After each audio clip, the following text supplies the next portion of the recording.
PGTRB chemistry நான் பென்சினாய்டு அரோமேட்டிக்ல இருந்து ஒரு முக்கியமான எக்ஸாம் பேஸ்ட் எம்சிக்கு பார்க்க போகிறோம். Very very important.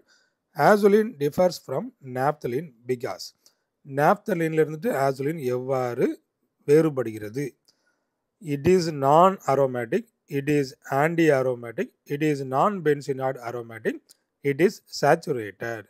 அப்போ நாப்தலின் அப்படிங்கிறது அது என்ன? பென்சினாய்டு. அதே போல் அது அரோமேட்டிக். ஆசுலின் அப்படிங்கிறது நான் பென்சினாய்டு. அங்கே ஆசுலினில் பென்சின் ரிங் இருக்காது.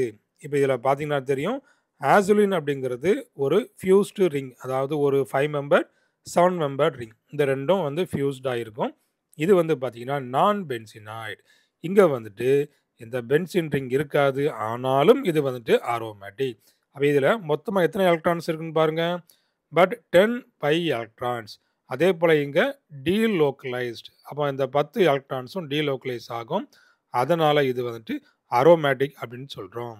அப்போ அந்த ஆப்ஷனில் இந்த நான் பென்சினாய்டு அரோமேட்டிக் அதுதான் correct answer. Option C is the correct answer. அப்போ ஆசுலின்னாலே என்ன? நான் பென்சினாய்டு அரோமேட்டிக் அப்படிங்கிறத நீங்கள் ஞாபகம் வச்சுக்கிடுங்க. நாப்தலின் அப்படிங்கிறது அது என்ன?